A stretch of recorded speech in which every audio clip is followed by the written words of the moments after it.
día de hoy vamos a presentar la Guía Ética para la Transformación de México. La Guía Ética para la Transformación de México. Como ustedes saben, desde hace mucho tiempo nosotros hemos venido sosteniendo que la crisis de México no solo es una crisis económica, inclusive no solo una crisis de bienestar material, sino también una crisis por pérdida de valores culturales, morales, espirituales. Se presentó en los últimos tiempos todo un proceso de degradación de la vida pública, una decadencia. Y para enfrentar esta degradación, esta decadencia, no basta con acciones que mejoren las condiciones materiales, también es importante fortalecer los valores, procurar el bienestar material y el bienestar del alma. Y por eso se habló de una república amorosa y se habló de la felicidad como fin último del gobierno, de lograr la felicidad del pueblo, y se habló de tener una constitución moral. Bueno, después de muchos análisis, reflexiones, de consultas, se llegó a la definición de elaborar una guía ética para la transformación de México. En este trabajo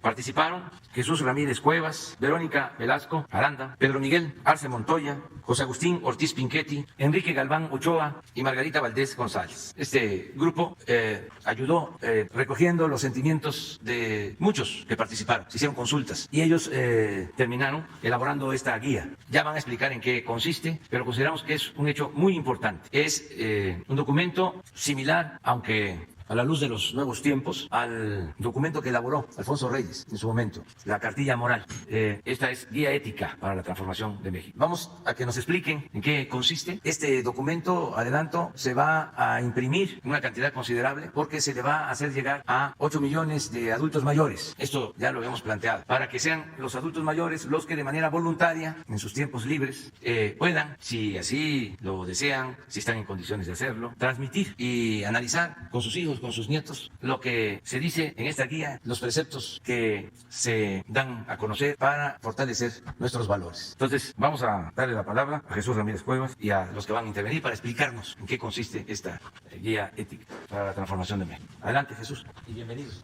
Muchas gracias, buenos días, señor presidente, su permiso. El día de hoy presentamos, como dijo el señor presidente, la Guía Ética para la Transformación de México. Este es un documento que reúne pues, el trabajo de los esfuerzos de un comité, de una comisión, de quienes están presentes, y de Margarita Valdés. Este es en cumplimiento del compromiso número 99 que el presidente de la República, Andrés Manuel López Obrador, hizo de convocar a los mexicanos para discutir y elaborar una constitución moral que ayude a fortalecer los valores nacionales, culturales y espirituales. El trabajo de esta comisión pues comenzó a partir del 24 de agosto del 2018, cuando se presentó en la Ciudad de México, y esta comisión participan Verónica Velasco Aranda, Enrique Galván Ochoa, Agustín Ortiz Pinchetti, y se incorporaron además Margarita Valdés González y Pedro Miguel, y bueno, un servidor también es parte de la comisión. El 26 de noviembre del 2018 se hizo la convocatoria para esta convocatoria de diálogo y consulta nacional para la Constitución Moral. Pues a partir de noviembre del 2018 a noviembre del 2020, es decir, 2 años, se han llevado a cabo más de 50 foros, mesas de diálogo y de reflexión y de debate sobre los temas de la ética, la moral, en fin, respecto a la cartilla moral y a la posible Constitución Moral, y hoy Guía Ética para la Transformación de México. Destacan 13 foros organizados por el Consejo de la Comunicación, donde participaron 18 iglesias, 7 instituciones de educación superior, así como 130 organizaciones civiles. Hubo foros en algunas universidades públicas como la UNAM, la UAM, la UACM, entre otras, y pues algunas asociaciones religiosas y de otro carácter que les interesa discutir esto. Se abrió un portal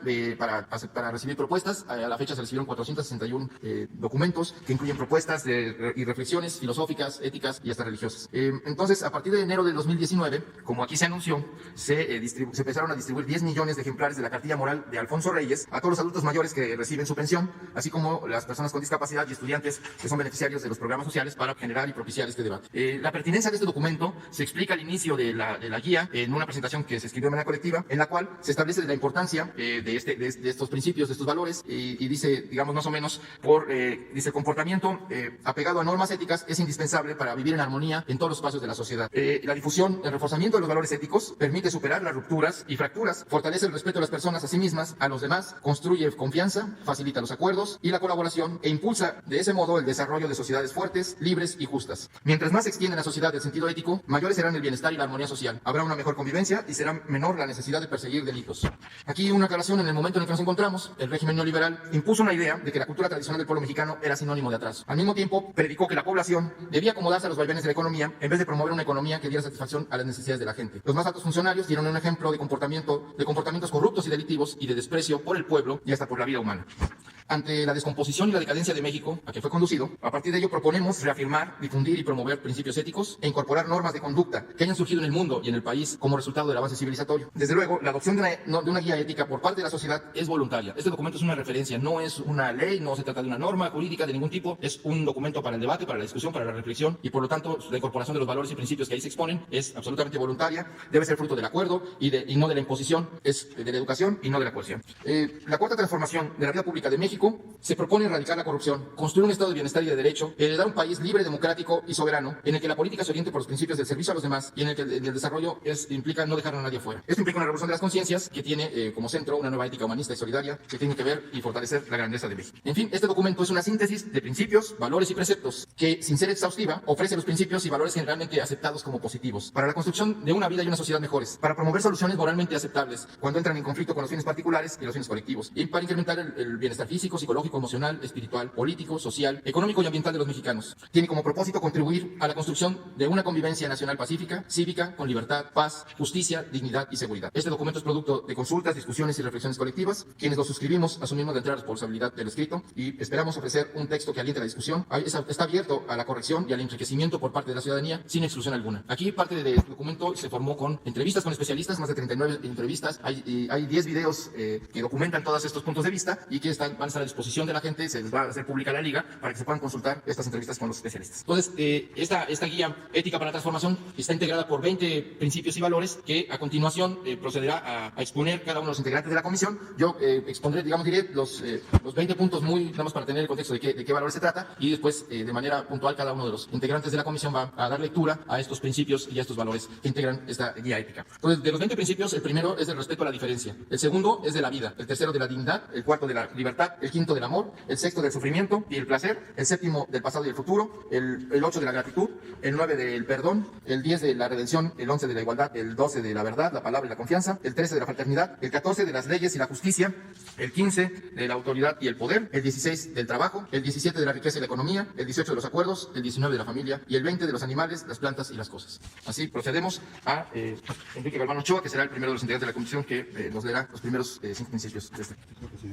Compañeras y compañeros reporteros, periodistas, respecto a nuestro trabajo en la comisión quisiera dejar claros 3 puntos. Uno es que este código de ética no es algo que el gobierno quiera imponer a la sociedad o a las familias, a los sindicatos, a las empresas. No se trata de eso. Lo que hizo nuestra comisión no fue crear una serie de nuevos valores para la sociedad mexicana. Nosotros lo que hicimos fue convocar a las mexicanas y a los mexicanos a que nos dieran su opinión, que expresaran sus sentires, y nuestro trabajo se concretó a hacer esta codificación. Pero no es algo, y en eso quiero insistir, porque fue algo que motivó discusiones cuando originalmente se presentó la idea.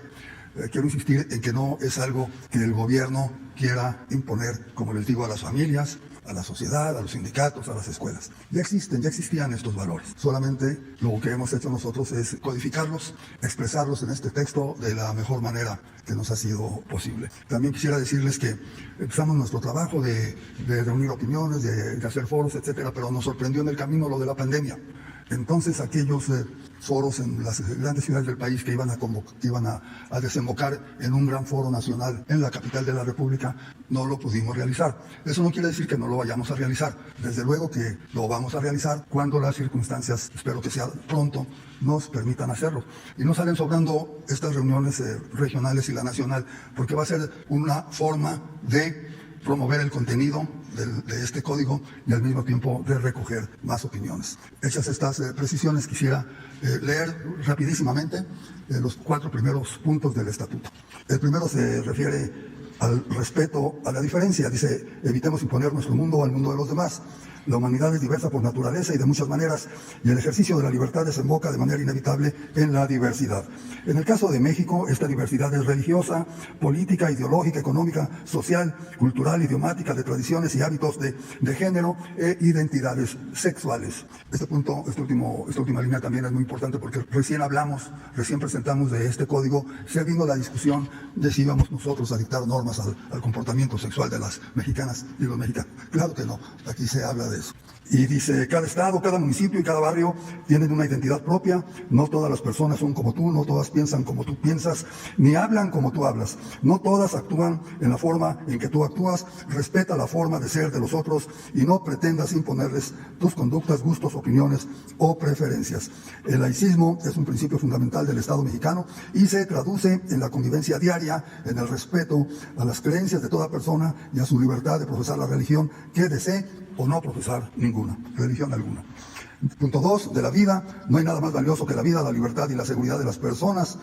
Cuida tu vida y la de los demás, no la desperdicies en cosas que tú mismo consideras que no valen la pena. Otórgale un sentido y un propósito hasta el fin de tus días. De la dignidad. Punto 3, no se debe humillar a nadie. La dignidad es el valor que tiene todo ser humano por el hecho mismo de ser persona y lo que lo hace sujeto de derechos universales. Es también lo que lo hace merecedor del respeto de los demás. Nada ni nadie pueden quitarte tu dignidad. Ni la pobreza, ni el hambre, ni la agresión, la discriminación, la persecución o la cárcel. Nadie puede humillarte si no te humillas. Defiende tu dignidad, incluso en las peores condiciones, y respeta la dignidad de los otros, porque de no hacerlo pierdes la tuya propia. El punto 4 de la libertad. La paz y la libertad son inseparables. Nadie puede estar en paz sin libertad. La libertad es el conjunto de decisiones que te son permitidas por las leyes y por tus propias capacidades.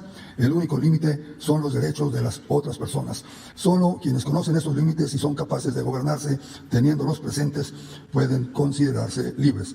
Para ejercer tu libertad es necesario que nada ni nadie, particularmente las autoridades, interfiera en tus elecciones personales y que el Estado garantice tu seguridad, tu integridad y tu vida para que puedas realizarla siempre y cuando no dañes a terceros ni vulneres sus derechos. Trabaja por expandir tu libertad y la de los otros, combatiendo las prohibiciones sin sentido, las leyes injustas, las limitaciones absurdas y el autoritarismo. Impulsa el triunfo de la libertad, ayudando a crear un mundo en el que la responsabilidad de las personas haga innecesarias las fronteras y las cárceles. Muchos dieron su vida para conseguir la libertad que hoy tienes. Retribuye su sacrificio ampliando la libertad para los que vienen. Muchísimas gracias, compañeras, compañeros. Señor presidente. Con su permiso, presidente. Buenos días. El punto 5 habla del amor. El amor al prójimo es la esencia del humanismo. El amor es el anhelo de integración de tu propia persona y de esta con los demás. Es la brújula y el ancla principal de tu vida. Es diverso y a la vez es uno solo. Se expresa como amor propio, materno, paterno, filial, fraterno o de pareja, pero también como amor a tus prójimos cercanos, a tus amigos, a tu país, a la especie, al medio ambiente y a los organismos con los que compartes el planeta. Al conocimiento, a las prácticas profesionales, las artes y los deportes, a quienes te precedieron y a las generaciones futuras. Sé una persona amorosa, desde tu cama y tu mesa hasta la fraternidad universal. Sé compasivo, ama especialmente a las personas que llevan una vida difícil por falta de amor. Toda muestra de consideración y afecto que reciban de ti, por pequeña que sea, será para ellas un regalo invaluable. Cultiva el amor siempre, porque una vida sin amor es el vacío más árido y la peor carencia que puede padecer un ser humano.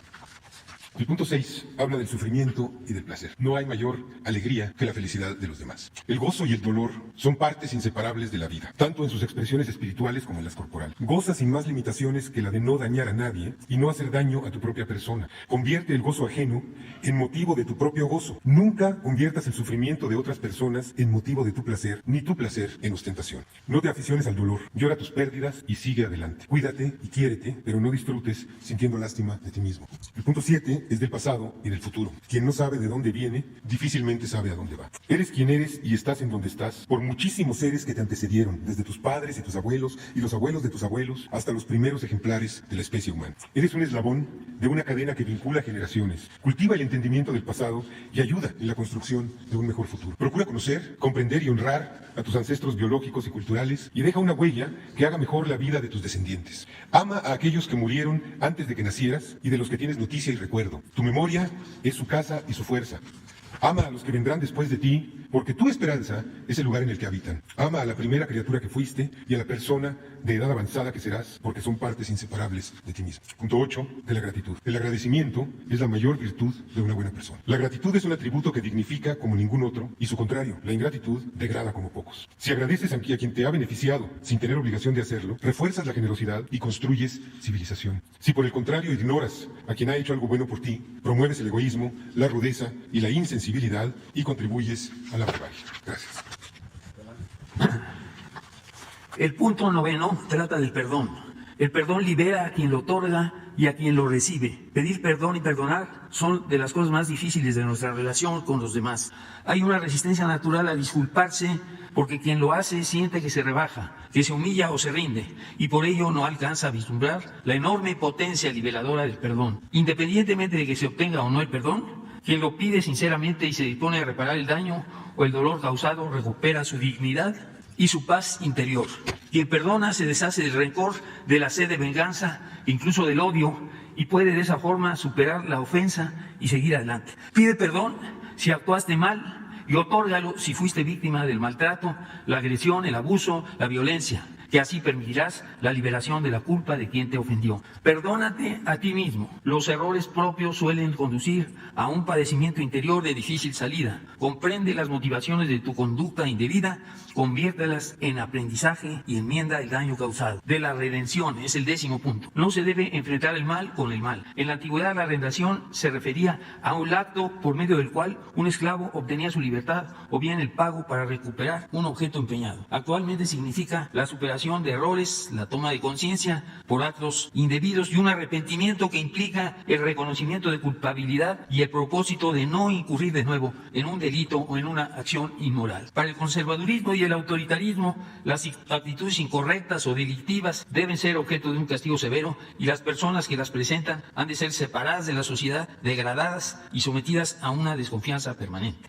Desde una perspectiva humanista, los criminales y corruptos pueden redimirse por medio de la reflexión, la educación, incluso la terapia psicológica, sin renunciar desde luego por la seguridad de la sociedad y por motivo de justicia a la posibilidad de sanciones como la privación de la libertad. Ante un infractor, las instituciones, la ciudadanía y los individuos pueden optar entre la creencia en la maldad innata y la convicción de que toda persona es producto de sus circunstancias y es capaz de redimirse. Prefiere la libertad a la prohibición, la escuela a la cárcel, la esperanza a la desconfianza y la sospecha. El punto 11, de la igualdad. La buena ley debe moderar la opulencia y la indigencia. Muy bien. No puede haber trato igual entre desiguales. De la dignidad de origen se desprende que merecemos la igualdad. La posición social y económica, el lugar de nacimiento y la residencia, la ocupación, el sexo, el género, la orientación sexual, el nivel educativo, las posturas políticas y las creencias religiosas no son un fundamento que justifique dar un trato desigual a una persona por parte de la sociedad o de las autoridades, a alguien en particular, ni traducirse en la negación del derecho fundamental alguno, ni llevar a nadie a prejuzgar sobre aptitudes y capacidades de otra persona. Al contrario de lo que pregona el pensamiento conservador, la desigualdad no es un hecho natural, ni parte de un orden divino. Quien nace pobre no debe estar condenado a morir pobre. La desigualdad en cualquier terreno es producto de la injusticia y genera sufrimiento. Ante el abismo de las desigualdades de toda clase que imperan en el país y en el mundo, es deber de todos contribuir al establecimiento de una igualdad efectiva. Pero en tanto que ésta no se logre, debes ayudar a quienes se encuentran en desventaja, debilidad, riesgo o que sean discriminados en cualquier ámbito de la vida. No se puede tratar igual a desiguales. El lema primero los pobres no significa otorgar a estos un privilegio en detrimento de quienes no se encuentran en situación de pobreza, sino atenuar las desventajas de quienes se encuentran reducidos a la pobreza a fin de construir una sociedad más justa y más igualitaria. De la misma manera, se tiene que erradicar el machismo y la violencia contra las mujeres, sino procurar, lo cual no significa discriminar a los hombres, claro, sino procurar una plena igualdad en la ley y en la práctica de derechos y obligaciones entre mujeres y hombres y garantizar que las primeras tengan circunstancias favorables para su desarrollo, su integridad física y emocional y su seguridad. Combatir la pobreza y la marginación de las comunidades indígenas no es privilegiarlas, sino restituir los derechos que les han sido negados por siglos y una manera de hacer efectivas dignidad y autodeterminación. La 12. De la verdad, la palabra y la confianza. No mentir, no robar, no traicionar. La veracidad es la cualidad de la palabra de apegarse a la realidad. Ciertamente no todas las personas tienen la misma idea sobre el hecho determinado y es frecuente que surjan disputas sobre la velocidad de una expresión o de un discurso, pero es posible minimizar tales disputas si quieres tomar parte en ellas, si conducen en forma honesta y exponen lo que consideran como la verdad. La persona miente cuando tergiversa o deforma los hechos en forma deliberada, aún sabiendo que lo que expone es parcial o totalmente falso. Esa conducta deteriora rápidamente las relaciones sociales y a la larga termina por afectar al mentiroso. Defiende la verdad en la que crees y abre tu mente a la verdad de otros y sobre todo no te aferres en la defensa de una mentira. Una forma particularmente perniciosa de la falsedad es prometer algo y no cumplirlo, o prometer acciones en un sentido y posteriormente actuar en sentido contrario, es decir, faltar a un compromiso adquirido. Existe la traición a la palabra propia y aún más grave la traición a la confianza de los demás. La mentira y la traición destruyen la confianza, que es la credibilidad que otras personas han depositado en ti. Cuando esas prácticas se extienden y se generalizan, acaban con los cimientos mismos de la convivencia civilizada. Exprésate siempre con velocidad, honra tu palabra y no abuses de la confianza de nadie. Si te conduces con lealtad y congruencia, los demás sabrán qué esperar de ti y no serán defraudados por tu palabra ni por tus actos. El punto 13 es de la fraternidad. Ser fraterno es hacer propio los problemas de los demás. La fraternidad es el compromiso activo y efectivo, pero respetuoso en la búsqueda de soluciones a los problemas de los demás. Idealmente debe ser la guía de acción social de estados, gobiernos, instituciones, sociedades e individuos, a fin de superar o aliviar el sufrimiento, la carencia y la indefensión de millones de personas. Es un deber colectivo de las naciones ofrecer a cada una de sus hijas e hijos una cuna para nacer, un pupitre para aprender, herramientas para trabajar, una cama para dormir, una mesa para comer, un techo para guarecerse, un lugar en el hospital para curarse y una tumba para descansar. Si dedicas una parte de tu tiempo a contribuir a la realización de esta tarea, tu recompensa será la de vivir en un país más libre, más justo, más seguro, más pacífico y más próspero. El punto 14 es de las leyes y la justicia.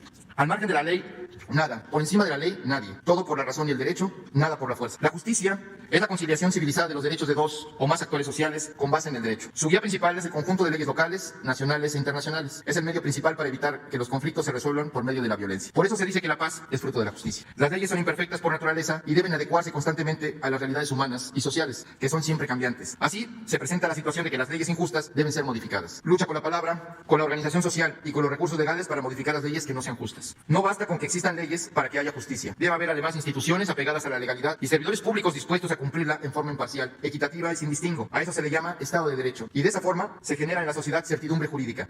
Cuando por el contrario, las leyes no se aplican o se aplican en forma facciosa, discrecional y arbitraria, proliferan la injusticia y la impunidad. Es lo que se llama Estado de Chueco. Si la justicia depende de ti, procura ponerte en el lugar de quienes la reclaman y de actuar apegado a leyes y reglamentos y de acuerdo con tu conciencia. El punto 15 es de la autoridad y el poder. El poder solo tiene sentido y se convierte en virtud cuando se pone al servicio de los demás. El poder es la facultad de actuar y tomar decisiones en nombre de otros. La autoridad es la confianza que otros depositan en ti para que actúes en función de sus necesidades y de su interés. Ni el poder ni la autoridad son derechos o atributos de tu persona. Uno y otro solo tienen sentido ético cuando se ejercen para servir a los demás. Si lo usas en provecho propio o de tus allegados, incurres en corrupción, perviertes el cargo, traicionas la confianza depositada en ti, destruyes tu dignidad y tu prestigio, dañas a tu familia y a tus personas cercanas y no conocerás la satisfacción de servir a los demás. Si llegas a un cargo público, deberás recordar siempre que estás allí como representante y ser fiel a tus representados. Tener en mente que eres el mandatario o la mandataria y que tus mandantes son los que te mandan. En otros términos, debes apegarte siempre al principio de mandar obedeciendo. La política es un asunto de todos. Aunque no ocupes un cargo público, no debes desentenderte de los asuntos políticos ni descuidar cosas que son del interés general. Individuos y sociedades apáticas son alimento del autoritarismo y la opresión. Mantener una actitud participativa, crítica y vigilante sobre los gobernantes es la esencia de la democracia y la mejor manera de preservar la libertad, el bienestar y la paz. No olvides nunca que el pueblo manda y que tiene el derecho de poner y quitar a sus gobernantes, así de como tomar parte en los asuntos públicos. 16. Del trabajo. No hay mayor satisfacción que tener trabajo y disfrutarlo. Al igual que el poder, el trabajo adquiere su pleno sentido cuando se realiza para los demás. El trabajo nos asegura el sustento, nos vincula con nuestros semejantes y nos ofrece una forma de realización personal. Es universal como derecho y como un deber del que quedan excluidos los menores de edad, los adultos mayores y personas con capacidades diferentes. Del más humilde al más prestigioso, el trabajo articula a los humanos en sociedad. Cuando realices el tuyo, ten siempre presente a tu cliente, a tu consumidor, a tu paciente, a tu educando y pon en tu tarea lo mejor de ti mismo. La paga, el salario, los honorarios y las prestaciones laborales son el reconocimiento de tu esfuerzo y la condición para tu sustento, el de los tuyos y tu bienestar inmediato. Defiende tus derechos laborales. No permitas que te exploten y si te explotan, busca remediarlo con organización y argumentos, con las leyes y los reglamentos en la mano. Respeta los derechos de tus colegas y procura mejorar y ampliar los de tus empleados. Respeta y honra el fruto del trabajo ajeno. No destruyas, a menos que sea para construir algo mejor. No desperdicies insumos. No deseches cosas que aún pueden tener utilidad.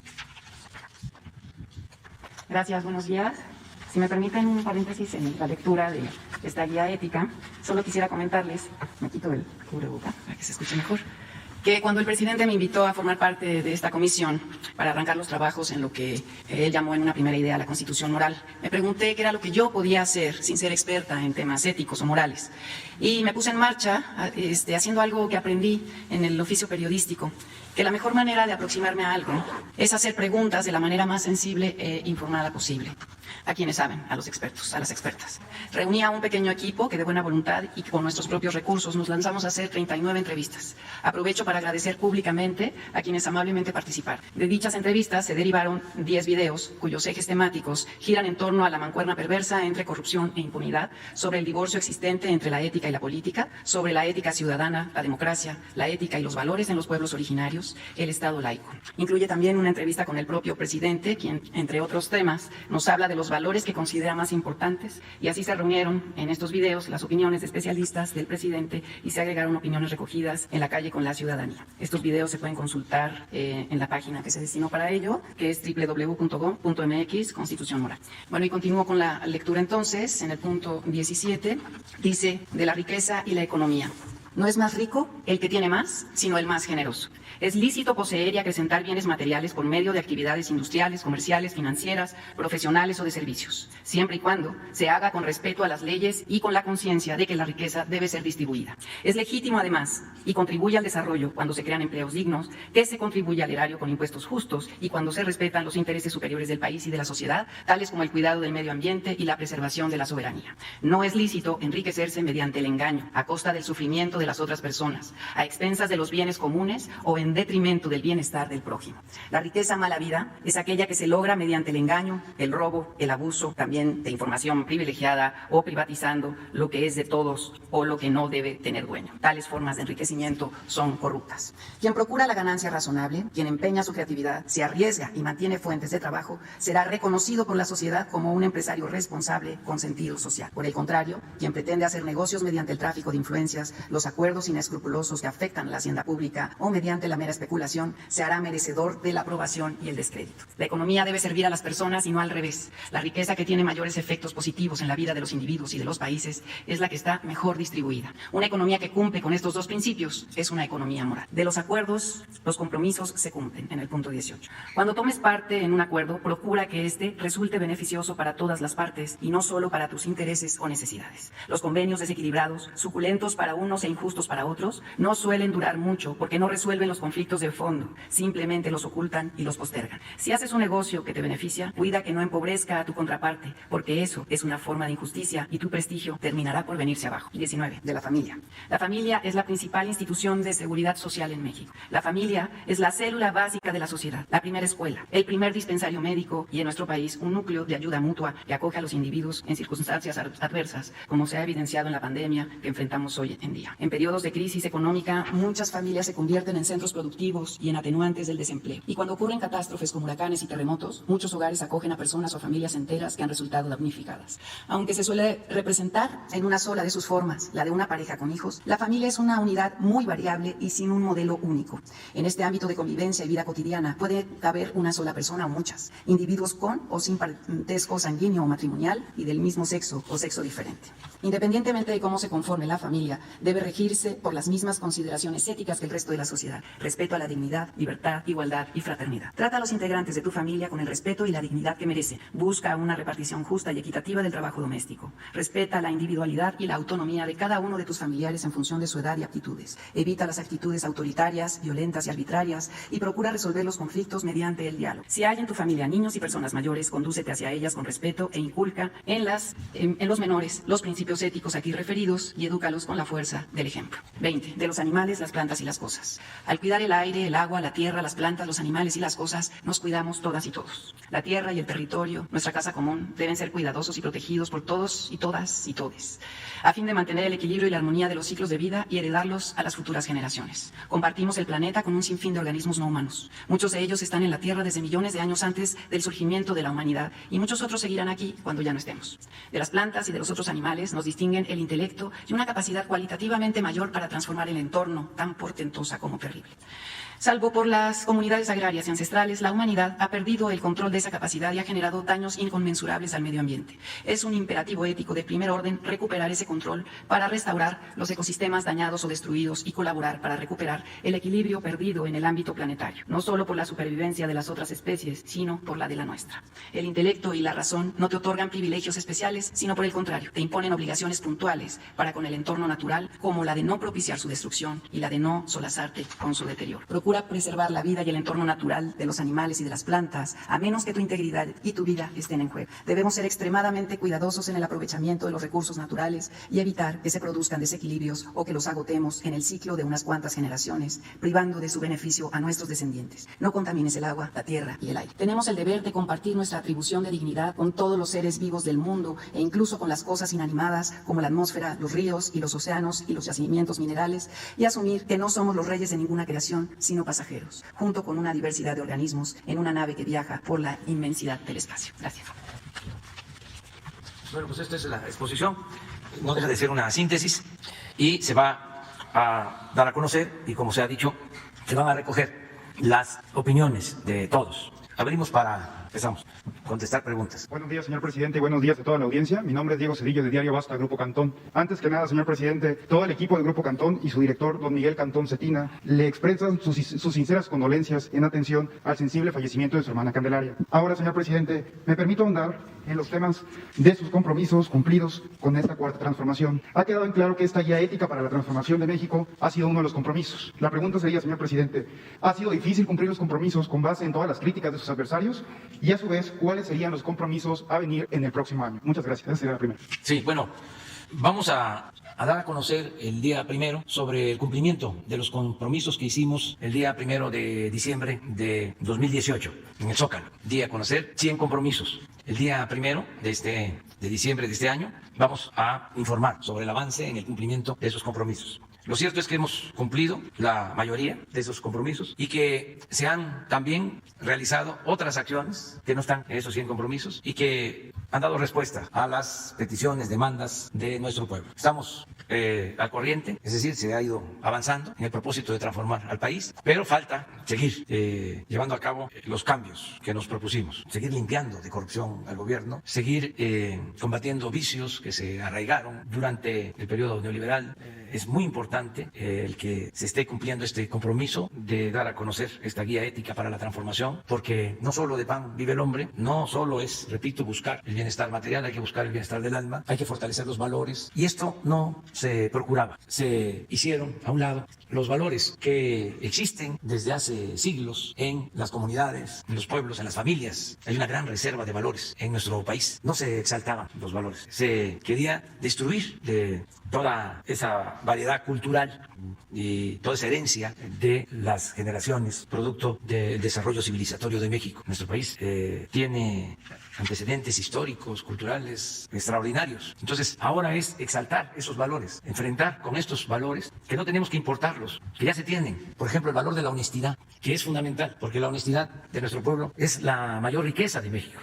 Ese valor es el que estamos exaltando y enfrentando a la degradación que significa la corrupción, que avanzó en los últimos tiempos, a la par de que en vez de estos preceptos se fue creando un código perverso en donde lo más importante era el lucro, el individualismo, el triunfar a toda costa sin escrúpulos morales de ninguna índole. Todo ese código, ¿no?, contrario a esta guía ética, el código de que el que no tranza no avanza, el código de que si naciste pobre vas a morir pobre, de que en todo tiempo hay quienes tienen fortuna, nacen con fortuna, y hay quienes están condenados a vivir en la miseria, o el que la moral es un árbol que da moras, o el que se dedica a la política y no tiene dinero o no es rico, no tiene ninguna posibilidad de ascender y de poder dirigir a un país. Aquella máxima de que político pobre, pobre político. O lo último, que la corrupción en México era parte de la cultura de nuestro pueblo, hasta ofensivo. Entonces, frente a todo eso, exaltar los valores que existen en nuestro país desde tiempos remotos. Por eso es muy importante el trabajo que se ha hecho con esta guía moral para la transformación, como como aquí se mencionó, desde luego que no es obligatorio,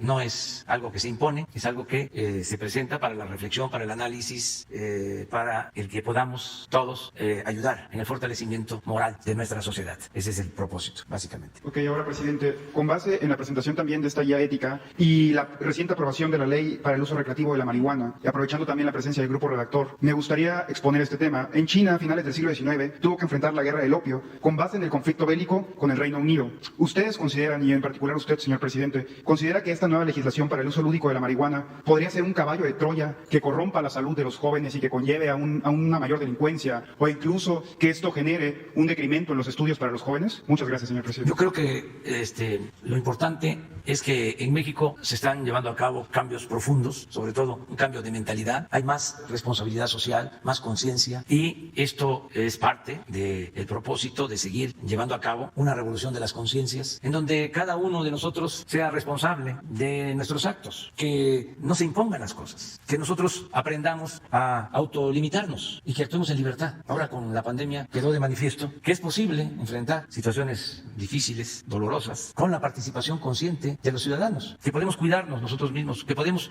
nosotros aislarnos cuando es necesario para no afectar a otros y así ayudar a temperar estos fenómenos como la pandemia del COVID-19. Entonces es muy importante, muy importante el desarrollo de las libertades. Lo que resulta un ideal y está aquí expresado, el que vayamos hacia que no se tengan que prohibir las cosas, prohibir, que todos actuemos de manera responsable. Es en respuesta, ¿sí?, a que si se autoriza algo, se permite algo, pues que se actúe con responsabilidad, y yo creo que eso va a suceder en esta legislación nueva sobre el uso de la marihuana. O sea, tener confianza, ¿sí?, en las personas y buscar hacer el bien. Me gustaría sobre este tema que alguno de ustedes repitiera lo que tiene que ver con esto, es decir, de cómo autolimitarnos, de cómo no apostar solo al castigo. Sí hay una parte sobre esto. ¿Lo podrías exponer tú? Porque es interesante. Con permiso, presidente.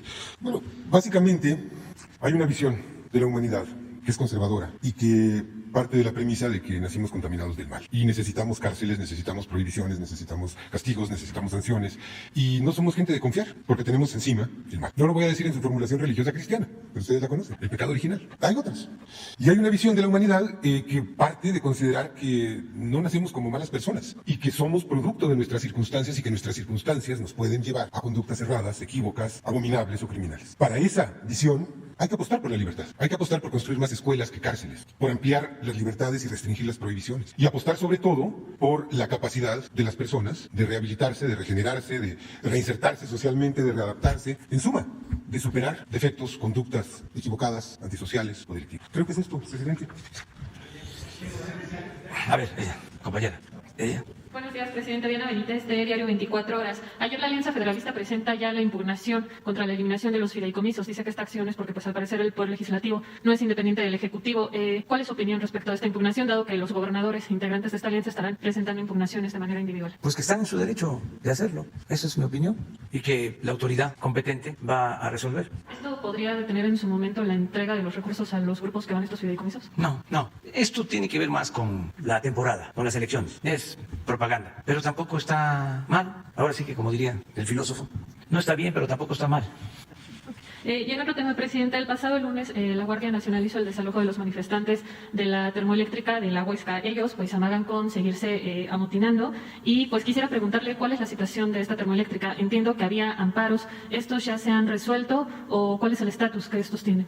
Pues miren, aquí hemos tratado este tema, qué bien que me lo pregunta, porque en efecto se está llevando a cabo un trabajo para conectar ya un tramo que hacía falta de 120 metros, 150 metros de instalación de agua que se necesita en la termoeléctrica para que funcione.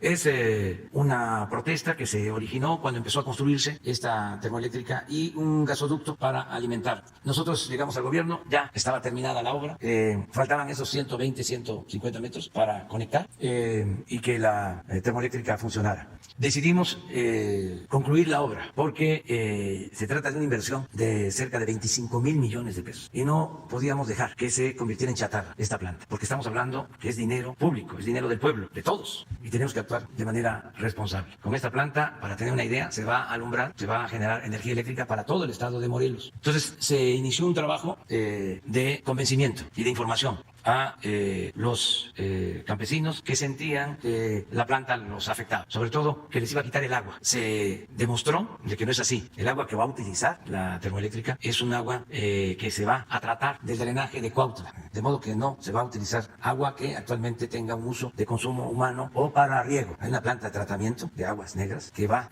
a servir para limpiar esa agua y utilizar esa agua en esta planta termoeléctrica, y luego otro tratamiento del agua que salga de esa planta para que no contamine. Se tiene la certificación de que no hay mayor uso de agua, que ahora se utiliza para consumo humano, para la agricultura, y que no hay contaminación. Se llegó también al acuerdo de hacer obras beneficio de las comunidades, de los ejidos. Hubo asambleas, se aceptó el que se apliquen programas de beneficio para los productores. También se esperó a que se resolvieran todos los amparos. Ya cuando quedó liberado por completo el problema jurídico, porque había muchos amparos interpuestos, entonces ya se decidió terminar con los trabajos, previo a que se llevó a cabo una consulta también en todo el estado de Morelos. Entonces, por eso ahora se está trabajando. Esperemos terminar a más tardar en un mes de hacer la conexión, y la gente se está portando muy bien. Y yo quiero agradecerles a todos los habitantes de Cuautla y de esa región de Morelos, porque quienes se oponen, que no es la mayoría, en el caso de los ejidos, han estado llamando a la población y la gente no ha acudido a esos llamados. Es decir, no ha habido respuesta de parte de la gente, que ya tiene la información que yo ahora estoy transmitiendo, y nos tienen confianza porque hemos hecho el compromiso de que vamos a seguir apoyando a las comunidades y pueblos de Morelos. Entonces, no se está afectando ningún derecho haciendo este trabajo que es en beneficio del pueblo, porque la Comisión Federal de Electricidad es una empresa pública, es de todos. Si tenemos esta planta produciendo energía, pues eso nos ayuda para que podamos mantener sin aumento los precios de la luz, y esto nos beneficia a todos. Eso es lo que puedo contestar. Y finalmente, presidente, ayer el titular de la Unidad de Inteligencia Financiera informó que se van a investigar las cuentas de Luis Videgaray por los señalamientos que se han hecho en su contra, en particular por la mención que hace Emilio Lozoya en esta denuncia que hizo ante la Fiscalía. Preguntarle si tiene conocimiento, si la Unidad de Inteligencia Financiera estaría investigando a todos los actores políticos y actuales funcionarios que menciona Lozoya en esa denuncia, porque pues es más de una decena de personajes políticos. Sí, tiene que haber coordinación entre la Fiscalía y la Oficina de Inteligencia Financiera. No se puede actuar por separado. Nosotros hemos decidido apoyar la autonomía de la Fiscalía. Ellos son los que se hacen cargo de las investigaciones, no el Poder Ejecutivo. Solo que la Fiscalía solicite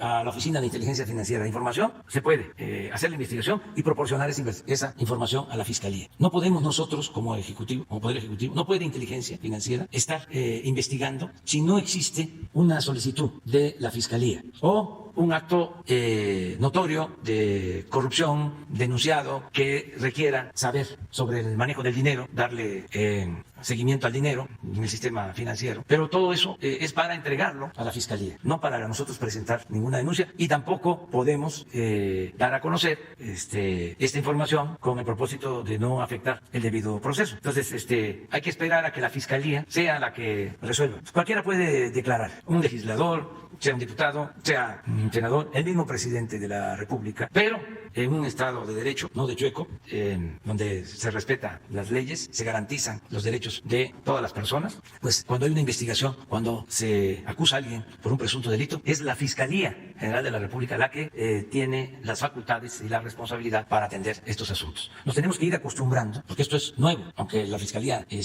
pertenece al Poder Ejecutivo, tiene autonomía. Antes no era así. La Procuraduría dependía de manera directa del presidente. Entonces se le daban instrucciones al procurador. Ahora no es así. Yo no le doy instrucciones al licenciado Alejandro Gertz Manero. Además, él no lo permitiría, porque él actúa de conformidad con la ley y es una gente recta, íntegra. Lo que necesitábamos en estos tiempos, lo único que yo quisiera como cualquier otro ciudadano, es que se aplicara el principio de justicia rápida, expedita, sí, que no se acumulen los casos y que no solo sea de consumo publicitario o propagandístico, sino que que no haya espectacularidad espectacularidad, como era antes, ¿no? Que eran 8 columnas y se investiga, ¿no? Y se le encontraron tantas residencias y departamentos en el extranjero y está por salir el orden de aprehensión y ya, ese tipo de acusaciones, ¿no? De tipo político, y más ahora que vienen las elecciones. Hay que cuidar todo eso. Entonces, para evitar que todo se quede en escándalo político, lo que hay que hacer es darle celeridad, o sea, que rápido la Fiscalía, esto lo digo con todo respeto, pues ya desahogue todos esos casos.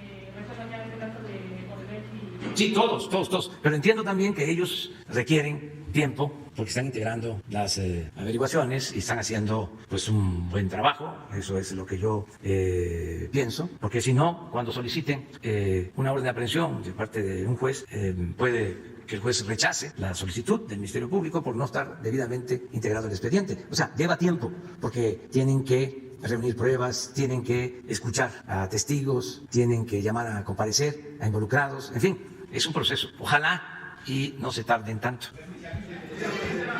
¿Cómo le hacemos? A ver, pues, tú, sí, el tema. Buen día, presidente. Carlos Domínguez, de Nación 14. Preguntarle puntualmente cuál es el objetivo de la presentación de esta guía, a dónde quieren llegar, sobre todo cuando allá afuera hay una oposición que le apuesta a la descomposición social y a la desacreditación. En el caso de usted, pues ya lo comparan algunos de la oposición, los que se manifestaron el sábado pasado con Victoriano Huerta, con Antonio López de Santana, Carlos Salinas de Gortari, incluso hasta con Maximiliano de Habsburgo, presidente. Zafo. Así son.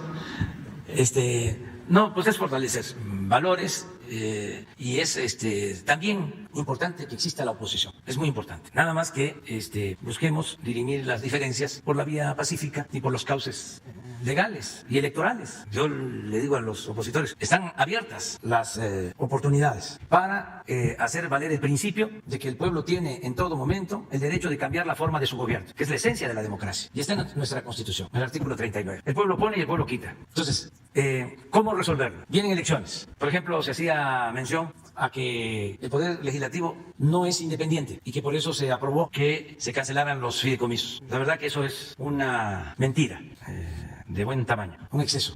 Se desaparecieron los fideicomisos para evitar la corrupción. Ese fue el motivo, porque habían recursos públicos manejados sin control en beneficio de unos cuantos. Imperaba la corrupción en esos fondos, en esos fideicomisos. Y se toma esa decisión para que ese dinero lo maneje la Secretaría de Hacienda, se ayude a los que verdaderamente necesitaban de apoyos de esos fideicomisos, pero que todo el dinero que se fugaba, que se iba por el caño de la corrupción, ahora se integra en la Hacienda Pública para entregarlo a quienes lo necesitan, al pueblo, que es el dueño del dinero del presupuesto público. Entonces, ese fue el motivo, pero aceptando sin conceder de que los legisladores hayan actuado mal y que se debe a que tenemos nosotros mayoría, quienes triunfamos en el 18. ¿Cuál es la oportunidad que se tiene por vivir en una auténtica democracia? Vienen las elecciones de diputados el año próximo. Además, ellos mismos están actuando, uniéndose para que no tengamos mayoría en el Congreso y puedan dar marcha atrás a lo que nosotros hemos avanzado.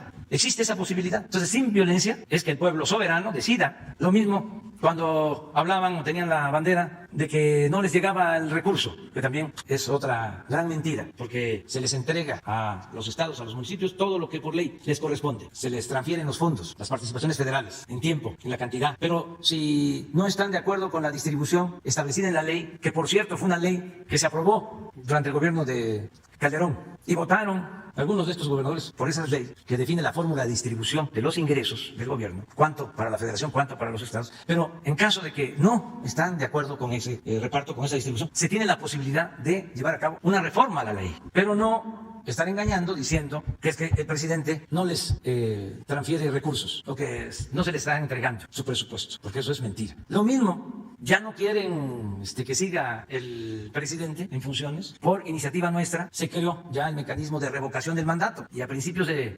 22, ya en poco más de un año, va a pasar rápido, se le va a preguntar al pueblo, ¿quieres que continúe el presidente o que renuncie? Entonces el pueblo va a decidir. Entonces que no coman ansias, que esperen todos estos tiempos. Y hay otros que ya se están resignando. Dicen, ya va pasando el tiempo, va a quedar menos, ya menos de 4 años, y ya después vamos a regresar nosotros por nuestros fueros. Pues también, nada más que eso, va a depender del pueblo de México. Y yo estoy seguro que la gente no va a querer regresar al régimen de corrupción, de injusticias y de privilegios. No van a querer los mexicanos. Presidente, en otro sentido, presidente, el lunes y martes de esta semana, el secretario de Desarrollo Social de Veracruz, Guillermo Fernández, comentó que una persona, un mexicano promedio, puede vivir con 1,000 pesos al mes. Sobre este tema, presidente, su opinión, y si invitaría usted a este funcionario veracruzano a que venga y nos explique cómo es que un mexicano puede vivir con dignidad por esa cantidad. No. No, me recordó al secretario de Hacienda de Calderón, que dijo algo parecido. No sé si fue Ernesto Cordero, sí, pero ya eso, ya. No es serio eso. A ver, la compañera. Hola, muy buenos días, señor presidente. Juncal Solano del Charro Político, un canal en redes sociales. Señor presidente, el día martes la empresa de servicios de información financiera Bloomberg publicó un ranking mundial en donde califica a México como el peor país para vivir durante la pandemia. Esta publicación surgió tan solo unos días después que la Organización Mundial de la Salud reconoció a México por su reconversión hospitalaria e incluso el mismo día la Conferencia Interamericana de Seguridad Social dio 2 premios de bienestar al IMSS. En otras palabras, mientras los expertos en salud a nivel internacional llevan meses reconociendo las acciones tomadas en México, aquí en nuestro país parece que grupos de intereses creados invierten en este tipo de estudios cuya metodología es menos rigurosa, como la Coparmex, eligiendo a sus voceros, lo cual ya es mucho decir para que después sea replicado y difundido por los López Dórigas o los Dressers. ¿Qué opinión le merece esta situación? ¿Usted cree que México es el peor lugar para vivir en tiempos de pandemia? ¿Y este tipo de ranking afecta en alguna medida el camino que seguirá implementando su administración para combatir la pandemia? Y si me permite una segunda pregunta. Sí. No afecta en nada. La mayoría de la gente ni siquiera se entera, con todo respeto, ¿no?, a estas publicaciones. ¿Cuántos se enteran de lo que dice Bloomberg en México? Es una minoría. ¿Y por qué lo hacen? Bueno, por desinformación, por falta de profesionalismo. Bloomberg es una agencia de noticias muy importante, sobre todo del sector económico, del sector financiero. Yo estuve en sus oficinas en Estados Unidos, incluso hablé con el dueño, el señor Bloomberg, fue alcalde de Nueva York y aspiró a ser candidato del Partido Demócrata a la presidencia. Me llamó mucho la atención porque es un señor con bastante recursos económicos y pues famoso. Yo fui al edificio de Bloomberg. Me hicieron una entrevista, se portaron muy bien, muy respetuosos. Una entrevista para la agencia en general y luego una entrevista de televisión. Y resultó que estaba ahí, siendo el dueño de la empresa, estaba ahí. Y pues nos encontramos y me llamó mucho la atención de que estaba trabajando sin formalidad, sin traje, con ropa del diario, en un cubículo pequeño, ahí él trabajando. Me llamó mucho la atención eso. Entonces atribuyo a que no tienen la información y que las publicaciones más famosas del mundo suelen equivocarse, no son infalibles y a veces algunas actúan sin ética. Esa es una explicación. No creo que sea un asunto de México. Esta agencia tiene una asociación con el periódico El Financiero. Pues no creo que sea por eso. Creo que es un error. En una de esas hasta va a haber una aclaración, porque sí vi la nota, ¿no?, y me pareció un exceso, un propósito de afectar a México, pero no, está así. Ayer o hoy en la mañana dio a conocer el INEGI los resultados del tercer trimestre en cuanto a crecimiento económico en el país, ¿sí?, y estamos saliendo. A ver, me da la oportunidad de presumir de que se nos está cumpliendo nuestro pronóstico. Mire, esta es la crisis, lo que dijimos, nos vamos a ir al hoyo, como pasó todo el mundo. Se cayó 17% la economía para el segundo trimestre, que pues es abril, mayo y junio, que fue cuando perdimos 1 millón de empleos. Y dijimos, vamos rápido, va a ser una V, vamos a salir rápido. Y aquí está ya, este es el tercer trimestre. Entonces, esto lo sabe Bloomberg.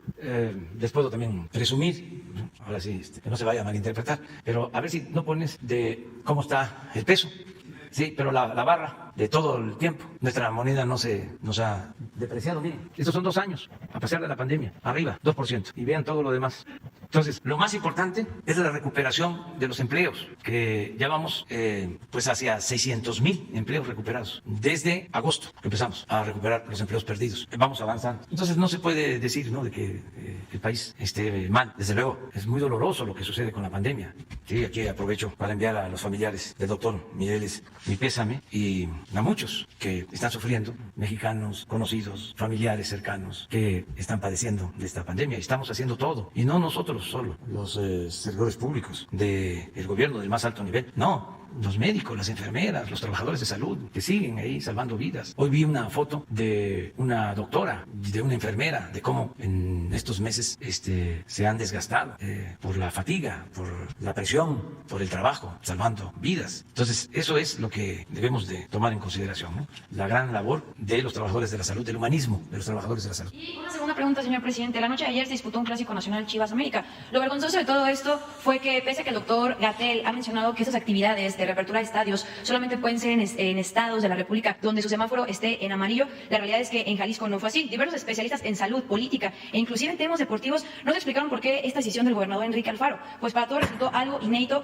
que un mandatario pusiera un partido de fútbol por encima de la salud de los ciudadanos. El doctor López Gatell nos explicó durante la conferencia vespertina que los responsables de lo que ocurriera serían exclusivamente el gobierno de Jalisco, pues ellos estaban haciendo uso de sus facultades en la materia para tomar estas determinaciones. ¿Usted está de acuerdo en fincar las responsabilidades al gobernador del estado de Jalisco en caso de que se desate en caso de que se detecte que hubo infectados en el partido? No quiero meterme en eso, no voy a responder a eso. Tiene que ver más con salud y el doctor López-Gatell puede en la tarde de hoy, ¿no?, responder sobre eso, básicamente. Gracias. Buenos días, señor presidente. Raúl Hernández de El Barlovento, el Concepto Integral del Comercio Exterior. Tengo muchos asuntos, pero nada más le voy a mencionar uno porque creo que ya se va a tomar comer un pan con café. Parece que usted, bueno, no parece, se firmó un decreto para la creación del puerto La Reforma en el municipio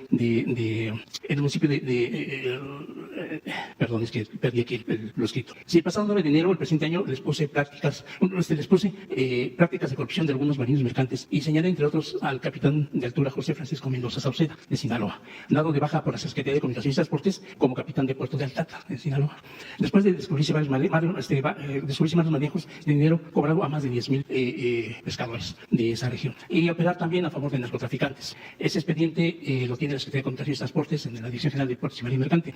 Nunca le castigaron, simplemente lo sacaron del puesto. Usted tuvo bien enviarme con el secretario de Marina en ese entonces, el 9 de enero. El almirante Ojeda pidió al entonces rector de la Universidad Naval, almirante José Luis Arellano, y al director de Unicapam, vicealmirante Jesús Toledo Guzmán, para conseguir el expediente del capitán Mendoza Sauceda después de la plática con el señor secretario Ojeda. Expusieron la dificultad para conseguir ese expediente, pues no tenían acercamiento con la Dirección General de Marina Mercante de la Secretaría de Comunicaciones y Transportes, de la Coordinación General de Puertos y Marina Mercante. Sin embargo, me pidieron que les proporcionara los nombres de los que declaraban las corruptelas del capitán Mendoza, e incluso me querían que yo dejara mi celular para que pudieran sacar la información al respecto. Me negué, obviamente, porque la gente había pedido privacidad. Mejor, primero vemos el expediente y después, si los declarantes lo permiten, les doy los nombres de ellos. Le dije, no he tenido respuesta del almirante Arellano sobre este asunto, señor presidente, pero me enteré que Unicapam, de Marina Mercante, de la CEMAR, nombró al capitán de altura José Sataray Moreno como capitán en el puerto de Altata, donde fue expulsado el capitán Mendoza Sauceda. Esto no tendría un gran problema si no fuera porque el capitán Sataray es esposo de la capitán Rosario Mendoza Sauceda, hermana del mencionado capitán Mendoza Sauceda. Dicen algunos testigos quienes pidieron el anonimato que la capitán Rosario Mendoza se dedicó a revisar expedientes y eliminar todo el documento que vinculara al hermano de José Francisco Mendoza Sauceda.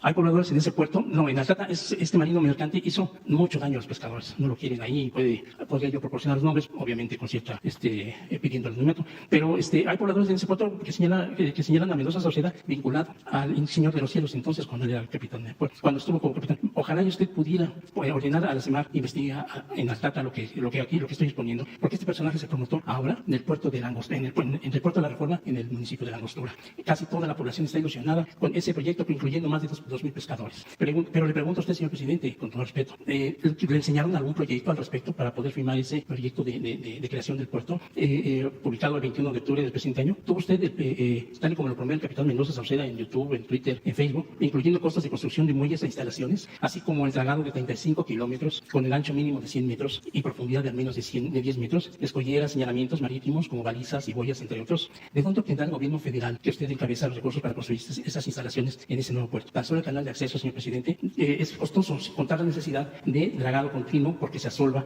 continuamente, el oleaje ahí es muy fuerte. Hay unas profundidades hasta 3,000 metros en la parte media y eso provoca una fortaleza del golpe del mar. ¿Qué productos se moverán en ese puerto? Importación y exportación. Habrá que construir vías de ferrocarril y un acceso carretero de acuerdo con el tipo de carga. Al parecer, la presidenta municipal, Aglé Montoya Martínez, vendrá la próxima semana a platicar con usted y con el secretario de Hacienda y con el secretario de Comunicaciones y Transportes con objeto de conseguir los recursos económicos que se necesitan. Por todo ello, es imperante la investigación sobre el capitán José Mendoza Sauceda, Francisco Mendoza Sauceda. Por cierto, también es hermano del que pretende ser concursar para gobernador de ese estado. Pues volvió a engañar a muchas personas con una idea poco factible, señor presidente.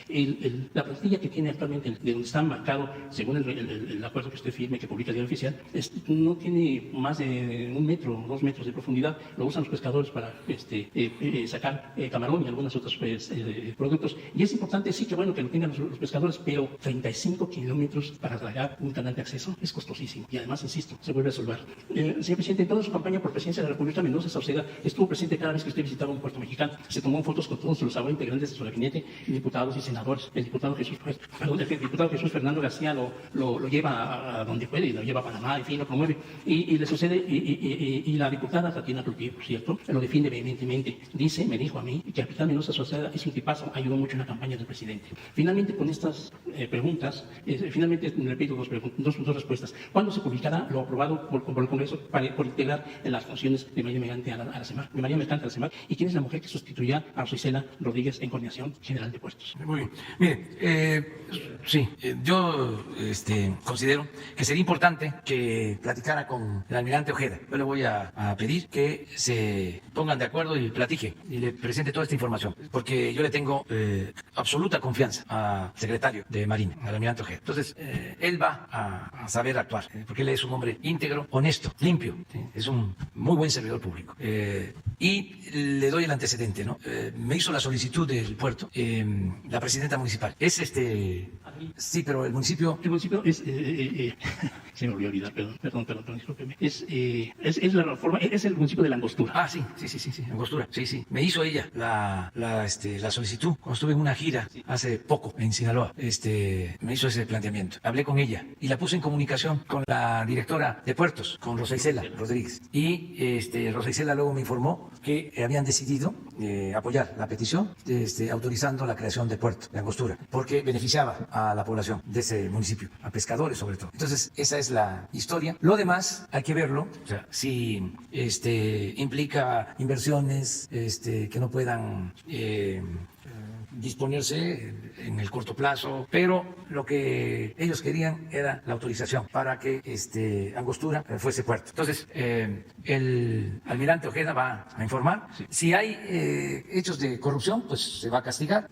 a los responsables. Nosotros no somos iguales que los anteriores. Nosotros no tenemos relaciones de complicidad con nadie. Entonces, sí me da gusto que Angostura tenga su puerto. A mí también. Porque, pues, todo lo que sea mejorar la posibilidad de desarrollo de los municipios de Sinaloa y de todo el país es nuestra función. Entonces, yo le comento eso, de que vea con el almirante Ojeda. Sí, déjeme decir una cosa, señor presidente, con todo respeto, nuevamente reafirmo mi comentario de la falta de cultura marítima que tenemos en nuestro país. Topolobampo es un puerto natural, no necesita dragado, señor, y está abandonado, no hay tanto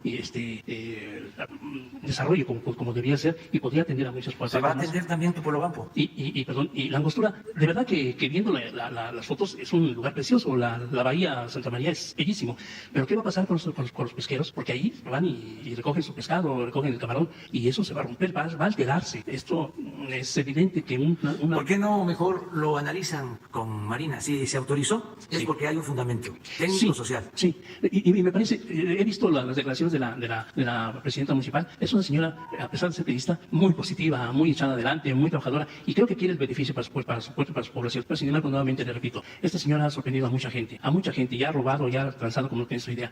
¿Qué hay detrás de eso? ¿De dónde va a venir la cantidad de dinero para mover qué? Porque hay que ver, porque a lo mejor lo que se requiere no es tanto. Es que antes todo costaba mucho. Ahora estamos haciendo rendir el presupuesto y se hace más con menos. Sí, porque ya no hay corrupción. 35 kilómetros de dragado. Hay que verlo y revisarlo bien, pero todo lo que se solicita, el pueblo tiene a veces un juicio muy certero, ¿sí? El pueblo es sabio y sabe más que nosotros, los que han vivido ahí todo el tiempo. Y si lo solicitan, ¿sí? A través de la presidenta municipal de Angostura, pues es porque es una necesidad que ellos consideran importante. Además, como usted mismo lo acaba de decir, ¿están contentos o no? Ilusionados. Pues imagínense, ¿qué más? O sea, la esperanza es una fuerza muy poderosa, que no nos quiten el derecho a la esperanza. Entonces, vamos a ver con el almirante Ojeda sobre este asunto. Tengo la dicha de contar con funcionarios como el almirante Ojeda, como Rosa Isela, que le tocó resolver esto siendo directora de puertos, y ahora va a estar de secretaria de Seguridad Pública. A ella, eso lo va a decidir ya el almirante Ojeda. Ya todos los puertos van a estar bajo el mando de la Secretaría de Marina. Eso es un avance importantísimo, porque ya va a entrar en vigor la disposición de que el manejo que tenían los puertos por parte de la Secretaría de Comunicaciones pasa ahora a la Secretaría de Marina y el almirante Ojeda es el que va a nombrar a los encargados de cada uno de los puertos. Ya se están llevando a cabo los cambios para limpiar de corrupción, evitar el contrabando, el ingreso de drogas, todo esto que prevalecía y sigue sucediendo todavía en las APIs, sí. Todo tiene que ser ya con la Secretaría de Marina. Por eso se reformó la ley y es para limpiar de corrupción. ¿Cómo se está limpiando de corrupción las aduanas? ¿Cómo se está limpiando de corrupción migración? ¿Cómo se está limpiando de corrupción el SAT? ¿Cómo se está limpiando todo de corrupción? Porque además de que es una inmoralidad la corrupción, es al mismo tiempo si se evita una fuente de recursos para el desarrollo. Si no hay corrupción, si no hay lujos en el gobierno, no hay necesidad de aumentar impuestos, de que haya gasolinazos, de endeudar al país. El presupuesto rinde y alcanza para atender las necesidades de la gente. Sí, es muy lamentable lo que tú dices de que se compra tilapia en China, porque pues se abandonó la pesca, pero se abandonó todo. Si por eso llama la atención que todavía haya gente que defiende al régimen neoliberal, corrupto y de privilegios. Alguien escribió algo, a ver si lo conseguimos. Va a estar difícil, pero ustedes lo pueden casi todo, si no lo intentan.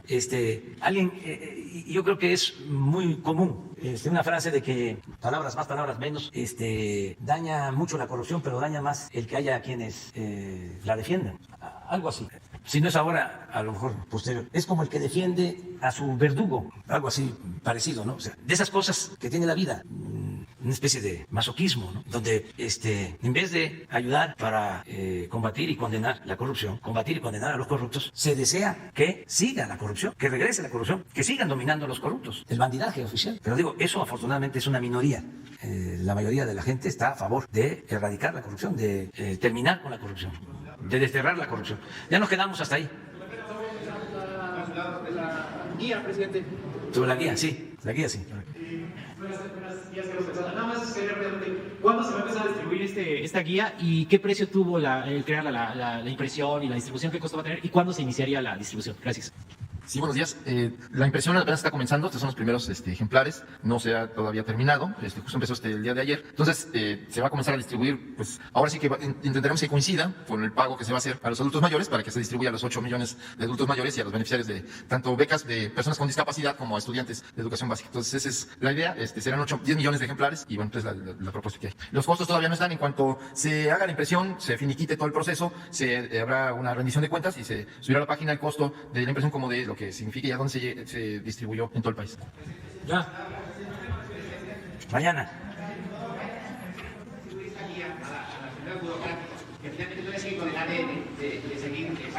¿A quién? A la gente de la burocracia, a los que trabajan dentro del gobierno.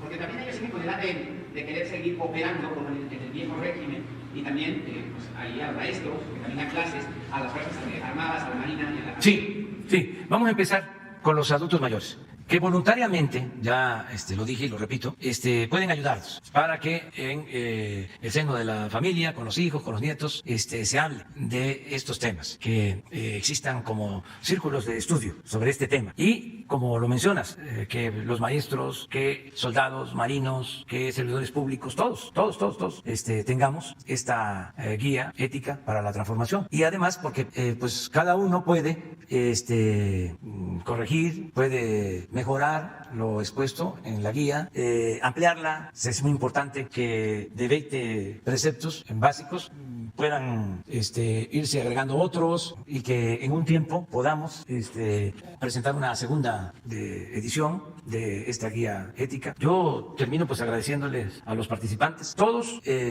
ayudando sin percibir nada por este trabajo. Agradecerle mucho a Jesús Ramírez, él pues es el coordinador de comunicación social, pero también ayudó en la elaboración de esta guía. Agradecerle mucho también a Margarita Valdés, que no pudo asistir, pero ayudó, es filósofa, ayudó bastante en la elaboración de esta guía. Agradecerle a José Agustín Ortiz Pinchetti, que aunque es servidor público, pues también le dio tiempo para ayudarnos y viene trabajando en esto desde hace ¿cuántos años? Como 6 años, ¿no? Sobre este tema, sobre esta idea. Y agradecerle mucho a Pedro Miguel, a Enrique Galván y a Verónica, también Margarita, pues son independientes, no trabajan en el gobierno, se dedican a actividades artísticas, culturales, al periodismo, sí, pero pues son gentes de primer orden que también sin pago alguno, de manera voluntaria, aportaron su tiempo, su talento para ayudarnos a elaborar esta guía, ¿no? Agradecerles mucho, yo creo que es una gran contribución. Era una asignatura pendiente, porque hemos hablado de este tema durante años y ha habido mucho debate sobre esto. Y el que no se llame Constitución Moral, el que se llame Guía Ética, porque hubo toda una discusión, un debate sobre este asunto. Cada concepto, cada término fue analizado, fue muy cuidadoso, porque como aquí se dijo, se busca que sea de aceptación general, que haya consenso, que no haya temas que provoquen confrontación, sino que sean valores aceptados de manera universal por todos. A ver si se consigue eso.